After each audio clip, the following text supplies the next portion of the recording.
Netflix a fait un reboot visuel des Zinzins de l'espace, et ça m'a permis de revoir le dessin animé sans saigner des yeux, ce qui est une bonne chose. Et avec mes yeux en pleine forme et 15 ans de plus par rapport à la dernière fois où j'ai vu la série, j'ai remarqué un détail intriguant. Un truc ultra évident en plus parce que c'est littéralement la première chose qui apparaît sur mon écran quand je lance un épisode. Et je pense pas être le seul à être passé à côté pendant tout ce temps. Qu'est-ce que j'ai vu ? Ça.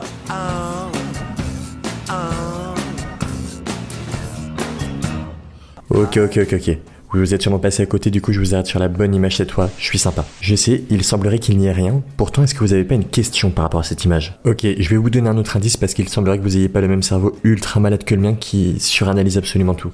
Quel est le point commun entre ces extraterrestres ? Qu'est-ce qui les unit ? Ils ne viennent pas de la même planète que nous, alors oui, vous avez raison, mais c'est pas ce qui nous intéresse. Bah peut-être leur couleur alors qu'il est défini un peu comme les Teletubbies. Alors jusqu'à preuve du contraire, non, enfin je crois pas, dites-moi. En fait, vous pouvez chercher longtemps parce qu'il n'y en a pas. Il n'y a pas de point commun entre eux. Si vous avez oublié les épisodes, et c'est pas grave, laissez-moi vous rappeler que c'est des personnages qui partagent aucune passion. Ils s'entendent pas plus que ça, au contraire même. Donc en fait, c'est difficile de penser qu'au départ ils étaient amis, ou de la même famille, ou encore moins collègues en fait. Et donc, question, pour quelle raison vous prendriez la voiture avec des personnes qui ne sont absolument pas comme vous et qui ne sont ni de la famille ni des collègues? Peut-être pour un blablacar de l'espace j'imagine. Mais les zinzins ils le disent, ils se connaissaient avant de monter dans ce vaisseau. Donc cette théorie elle marche juste pas. Et en plus on apprend qu'ils voulaient partir en vacances ensemble. Alors qu'est-ce qui les unit? Désolé mais il n'y a aucune raison valable qui explique pourquoi ils sont réunis dans ce vaisseau à ce moment-là. Mais je vous rassure, je suis quelqu'un de plutôt obstiné et j'ai frénétiquement cherché une réponse sur internet. C'est impossible qu'internet qui sait absolument tout ne sache pas ça et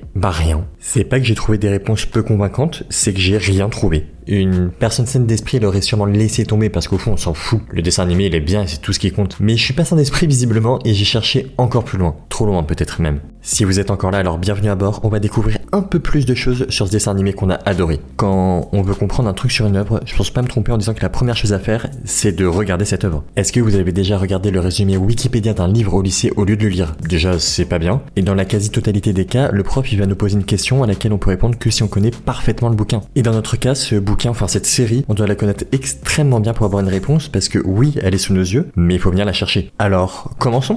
Hey, pousse-toi de là, tu nous bouches la vue. Hop. Désolé de vous couper, mais il y a un truc qui vient avant ça, non? Et en plus, ce truc, il est à l'origine de ma question. Ce serait dommage de laisser de côté le générique, vous trouvez pas? Alors, regardons le générique.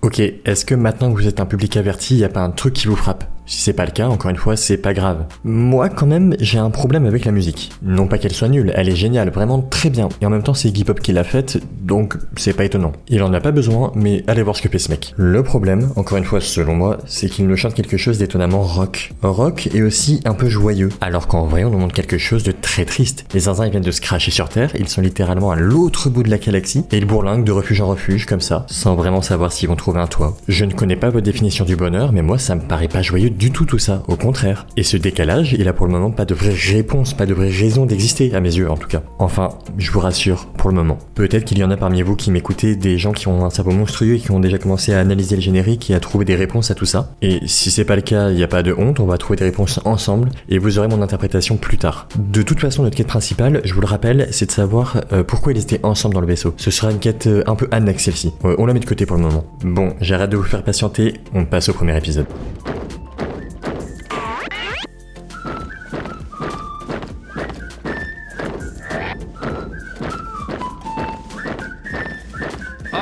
Commandement, section, halte. Et là, vous l'avez vu, il est construit comme tous les autres, il n'y a pas de réelle intro. Je veux dire, comment était un épisode dans vos souvenirs? Normalement, vous allez me dire un truc du genre, un homme qui a un défaut très marqué, genre un charlatan ou un mec vénal, va arriver chez les zinzins. Et il faut le dégager, alors les extraterrestres se transforment physiquement avec leur machine chelou là, et ils le poussent à quitter les lieux. Et c'est comme ça à chaque fois, la boucle est infinie. Bah cet épisode 1, c'est ça. Il n'y a pas de storytelling autour d'eux ou bien leur origine. L'épisode il est cruellement banal et il pourrait arriver à n'importe quel moment de la chronologie en fait. Dans ce cas-là, il ne me reste plus qu'une seule solution. Tout regarder et prier pour tomber sur un truc intéressant.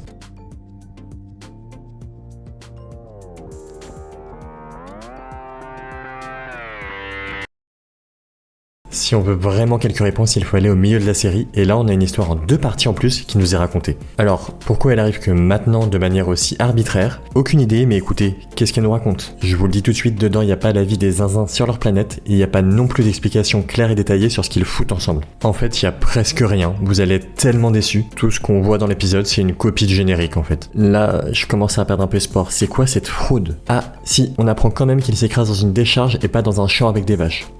Quoi d'autre? On comprend qu'ils ont déjà leurs traits de caractère qui sont semblables à ceux des humains, et que c'est donc pas parce qu'ils sont restés trop longtemps avec nous. Et d'ailleurs, ils pensaient que notre air leur était irrespirable, qu'on faisait 6 mètres et qu'on mangeait de la chair fraîche. Je suis pas sûr de ressembler exactement à cette description. Et vous? Ne me dites rien, gardons un peu de mystère entre vous et moi. Sinon, rien de plus. Aucune révélation. Ok, à ce moment-là de notre histoire, vous vous dites sûrement que je cours après du vent et que j'aurai jamais ma réponse. J'y ai cru, jusqu'à ce qu'un truc qui me paraissait jusque-là anecdotique me saute aux yeux. Pourquoi l'épisode sur les origines, il arrive aussi tard? Pourquoi il arrive au milieu de la saison et pas au début? Ça aurait été plus logique. Est-ce que vous avez des théories de pourquoi les créateurs ont fait ça? Est-ce que juste, bon, c'est le hasard, on s'en fout, ou est-ce que vraiment il y a une raison? Dites-moi dans les commentaires sans voir la suite, parce que du coup je vais donner ma réponse, si vous avez des théories. Est-ce que dans la série, les zinzins, ils ont l'air d'aller mal? Est-ce qu'ils ont l'air de pas être à leur place, de pas être bien là où ils sont? Moi, je trouve que les zinzins, ils ont pas l'air d'aller mal, ils ont pas l'air de pas être à leur place. Et c'est plutôt logique, parce qu'ils arrivent sur Terre avec des défauts humains avant même d'avoir côtoyé des humains, donc ça paraît pas invraisemblable qu'ils soient là depuis toujours, et il n'y a pas vraiment de raison à remettre ça en question finalement.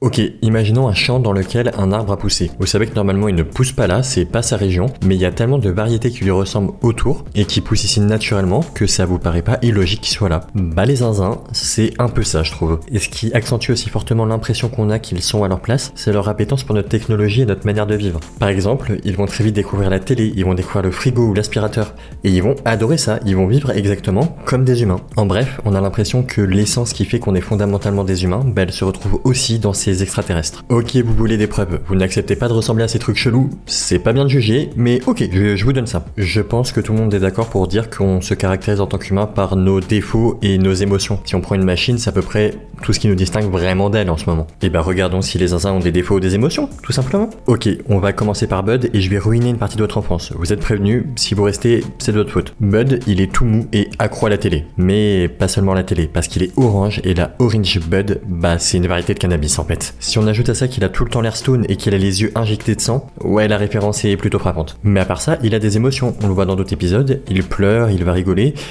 il a des défauts certes, mais il a aussi des émotions très humaines. Et Gorgeous, bah il a clairement un trouble du comportement alimentaire, il peut manger des pneus ou de l'argent et trouver ça bon.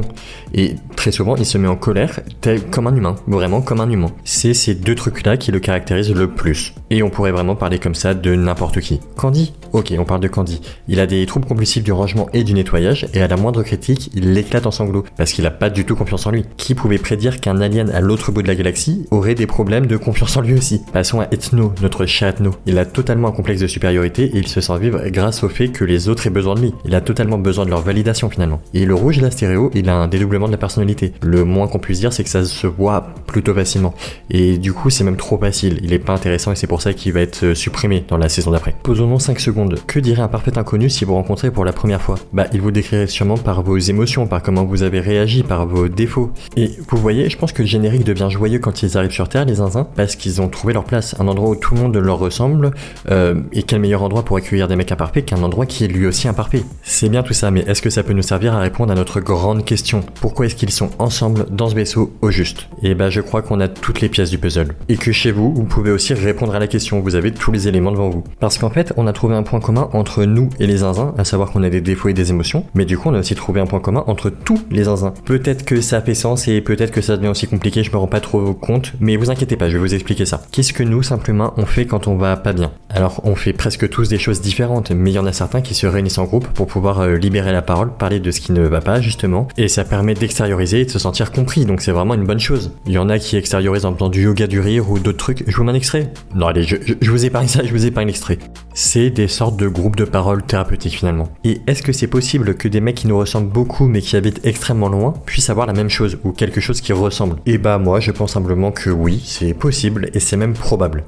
Imaginons que vous alliez dans un de ces groupes, je le souhaite pas mais imaginons. Vous créez des liens avec des gens qui ont eux aussi des problèmes et vous voulez tous ensemble vous libérer l'esprit. Qu'est-ce que vous pouvez faire? Ouais, je pense que vous me voyez venir. On peut pourquoi pas partir en vacances loin des tracas quotidiens dans un autre pays par exemple pour découvrir des choses et ne plus penser à rien. Quelle est la probabilité pour que ce soit ce qui est fait les zinzins? Pour moi elle est suffisamment haute pour en faire une vidéo. Je vais vous reformuler ma théorie parce que je sais pas si j'ai été ultra clair. Je pense que ces aliens ils allaient mal et c'est ça qui les relie. Ils sont partis en voyage ensemble pour se libérer l'esprit, après s'être rencontrés dans un groupe de parole, d'aide ou quelque chose comme ça. Ils se sont écrasés, ont découvert un monde qui les comprend, un monde qui est imparfait comme eux et dans lequel ils se sentent bien. Et d'ailleurs ironiquement vous savez par quel épisode Netflix a décidé de faire débuter sa série? Non, allez-y, devinez. D'accord. Écoutez, bon, voyons voir.